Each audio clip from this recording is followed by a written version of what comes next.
Hello বন্ধুরা, কেমন আছো তোমরা সবাই? তো আমি রাজু খান আবারই বরাবর তোমাদের মাঝে উপস্থিত হয়ে গেলাম নতুন একটি ভিডিও নিয়ে। তো বিয়ে করলে সেরকমই বিয়ে করব যে মাথা থেকে পা পর্যন্ত যাতে আমাকে গোল্ড দিতে পারে। কি বললেন আবার বলেন তো একটু শুনি। তো বিয়ে করলে সেরকমই বিয়ে করব যে মাথা থেকে পা পর্যন্ত যাতে আমাকে গোল্ড দিতে পারে।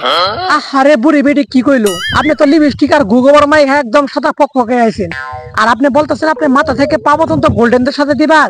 আরে আমি বলি কি জানেন, আপনি মাথা থেকে পা পর্যন্ত গোবর দিয়ে লেপটাই দিলে আপনি একটু ভালো লাগতো। ঠিক বলেছো। আর আপনি বুড়ি মাসে কেমনে কথা বলে বলেন তো? আপনি তো একদম বুড়ি হয়ে গেছেন। উপরে একটু লিপস্টিক মাইরে আড়া মধ্যে মাই গাইছেন, একটু সুন্দর দেখা যাইতাছে। ও শিট! আবার আমার ভালো লাগে, আমার স্বর্ণ পড়তে ভালো লাগে, আমি আই লাভ স্বর্ণ। সে অবশ্যই তার সেই অ্যাবিলিটি থাকবে, যার সোনার হরিণ পালার যার ক্ষমতা আছে আহারে দর্শক, এই বুড়ে বেটি কই কি দেখেন না, যার নাকি স্বর্ণের পার্লার আছে, যার নাকি স্বর্ণের দোকান আছে, তাকে নাকি সে বিয়ে করবে। আরে বুড়ে বেটি আপনাকে বলি শুনেন, যার স্বর্ণের দোকান আর পার্লার আছে আপনার মতো বুড়ি তো তাকে বিয়ে করবে নাকি? আপনার সাথে তরতাজা একটা জিয়ান মেয়েকে বিয়ে করলে ঘর সংসার করবে, আপনার মতো বুড়িকে দিয়ে কি করবে বলেন তো দিহি? এটা কেমন কথা? আর সোনার হরিণ পালার ক্ষমতা নাই, সে তো আর আমাকে বিয়ে করবে না, আর আমি তার কাছে বিয়ে বসবো না। অফকোর্স আমি সোনার হরিণ। তোমাকে তো বিয়ে করবে যারা ভিক্ষে করে, ওদের বিয়ে করা উচিত। তুমি যেভাবে গুগোবর মাই খালি লিপস্টিক দিয়ে সামনে আইছ, মনে হয় একবারে বিশ্ব সুন্দরী হয়ে গেছো। আসলে তুমি কিন্তু কালো একটা পেতনি আর বুড়ে বেটি।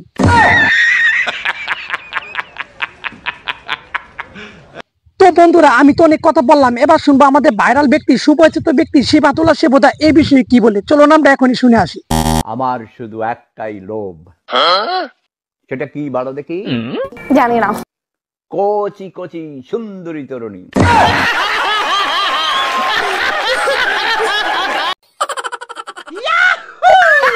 আর কোনো লোভ নেই।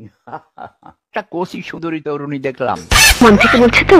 ইস, ওটারে দেখা তো রে দাদা রে, কচি সুন্দরী তরুণী দেখে আমারও জিব্বায় পানি আইসা গেছে। তো দর্শক দেখেন না, শিবাতুল্লাহ সেবদায় আমার চাইতে খুব ভালো করে এই বুড়ে বেটিকে কড়া জবাব দিয়ে দিল। ইস, মিথ্যা কথা। তো দর্শক, আজকে ভিডিও এখানে শেষ করে দিয়ে আর বেশি দীর্ঘ লম্বা না করে আমি রাজু খান আপনাদের কাছ থেকে বিদায় নিচ্ছি। দেখা হয়ে যাবে সামনে একটি কোনো ছোট্ট ভিডিওতে।